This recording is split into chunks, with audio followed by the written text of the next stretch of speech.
Assalamualaikum warahmatullahi wabarakatuh. Nama saya Muhammad Rofin. NIM 2019-2143. Di sini saya ingin mempresentasikan mata kuliah Ekonomi Makro dosen Bapak Wadud dan saya di sini ingin mempresentasikan makalah tentang ekonomi terbuka makroekonomi Islam. Apa itu ekonomi terbuka?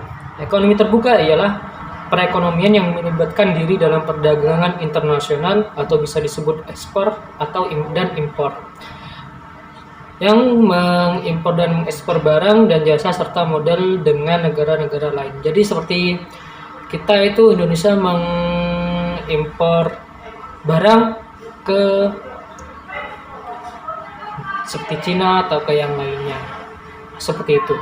Dan sistem perekonomian terbuka itu sudah ada sejak zaman dulu.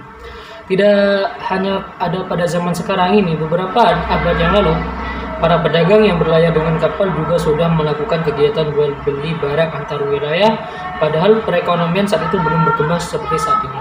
Nah, jadi pada zaman dulu itu kan masih belum ada transportasi seperti kapal untuk mengantar barang, kapal yang bermesin seperti itu, dan mereka hanya berlayar seperti waktu pedagang Arab yang berkunjung yang berlayar ke Indonesia dan melakukan perekonomian di Indonesia tersebut. Selanjutnya, mekanisme perekonomian terbuka. Mekanisme perekonomian terbuka itu ada 4, yaitu nomor 1 rumah tangga, nomor 2 perusahaan, nomor 3 pemerintah, dan nomor 4 negara lain. Jadi untuk yang pertama yaitu sistem mekanisme yang rumah tangga. Nah, kenapa kok termasuk perekonomian terbuka? Karena ada 3, yaitu hubungan dengan perusahaan. Hubungan rumah tangga dengan perusahaan, pada awalnya rumah tangga menjual SDM yang dimilikinya kepada perusahaan. Dari interaksi antara rumah tangga dan perusahaan dipertemukan pada pasar tenaga kerja. Kemudian dari penjualan SDM tersebut, rumah tangga mendapatkan penghasilan yang terdiri dari sewa, bunga, upah, dan profit. Jadi bisa diartikan rumah tangga itu seperti seorang kepala rumah tangga. Dia itu menjual SDM atau sumber daya manusia seperti kepada perusahaan.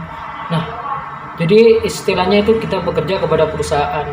Dan hubungan dengan pemerintah. Dalam hubungan ini, rumah tangga menyetorkan sejumlah uang sebagai pajak kepada pemerintah dan rumah tangga menerima penerimaan berupa gaji, bunga, penghasilan non balas jasa dan pemerintah atau berupa hasil dari pajak.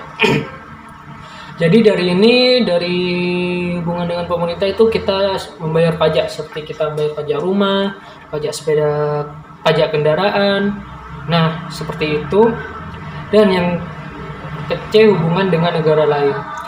Seperti dia dalam rumah tangga, hubungan dengan negara lain yaitu untuk mencapai hubungan dengan negara lain harus melewati pasar barang dan pasar luar negeri. Rumah tangga mengimpor barang dan jasa dari luar negeri untuk memenuhi kebutuhan hidup. Jadi seperti kita itu memesan barang yang belum ada di Indonesia. Seperti apa, entah itu alat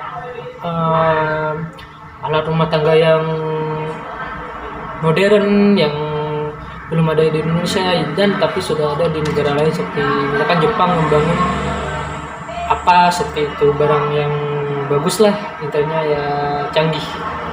Yang kedua yaitu perusahaan.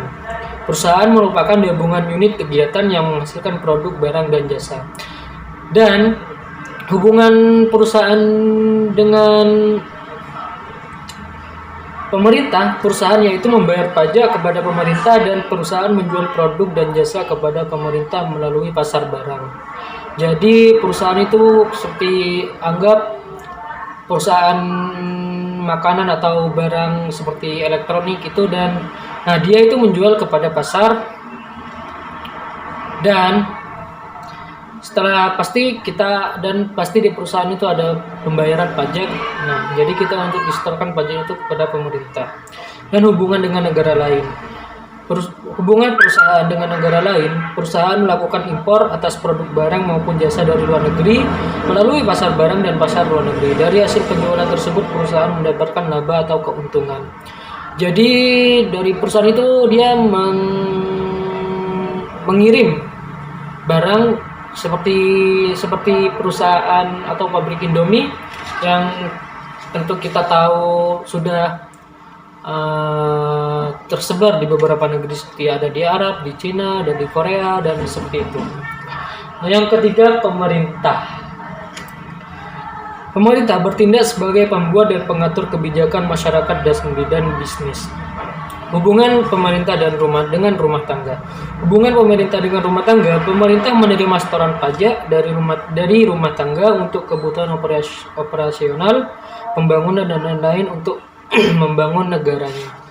Jadi yang dimaksud itu hubungan pemerintah dengan rumah tangga, ya kembali di awal, rumah tangga membayar pajak dan hasil dari pajak tersebut pemerintah mengelola untuk pembangunan dan pembangunan seperti pembangunan jalan tol, itu kan untuk semua orang, untuk negara. Jadi untuk membangun negara itu menjadi lebih baik. Dan yang keempat yaitu negara lain. Dan di negara lain ini ada dua macam, yaitu hubungan dengan rumah tangga dan hubungan dengan perusahaan. Hubungan dengan rumah tangga, negara-negara lain menyediakan barang dan jasa untuk kepentingan rumah tangga yang dilakukan di pasar luar negeri. Dari pasar masuk ke dalam pasar barang dalam negeri, sehingga produk yang dihasilkan dapat dibeli oleh rumah tangga, sehingga dari transaksi jual beli tersebut negara lain mendapatkan laba atau keuntungan. Jadi yang dimaksud itu seperti Cina membuat kompor atau alat masak, nah dia itu mengirim ke Indonesia, terus otomatis sama Indonesia itu dijual lagi untuk para rumah tangga yang ingin membelinya. Jadi ya seperti itulah. Dan yang kedua itu hubungan dengan perusahaan. Negara lain mengekspor produknya kepada bisnis perusahaan, aliran barang dan jasanya juga melalui pasar negeri lalu masuk ke pasar barang. Dari proses tersebut juga dihasilkannya suatu laba. Jadi yang dimaksud itu seperti anggapannya lah, tentu di Indonesia ini tidak ada pembuatan motor atau kendaraan-kendaraan seperti mobil. Tentunya itu barangnya dari Jepang, hanya dirakit di Indonesia. Jadi seperti itu. Jadi pertama juga dikirim ke perusahaan, terus perusahaan mengelolanya dan dia menjual. Otomatis juga negara yang mengirim barang tersebut akan mendapatkan laba atau keuntungan. Nah, itu yang bisa saya presentasikan. Dan untuk jika ada tutur kata yang salah atau pengucapan atau pengertian yang salah, mohon maaf karena saya hanya manusia yang tidak sempurna lah. Jadi mohon maaf jika kurang baiklah dalam penyampaian materi, karena ini yang bisa saya sampaikan. Assalamualaikum warahmatullahi wabarakatuh.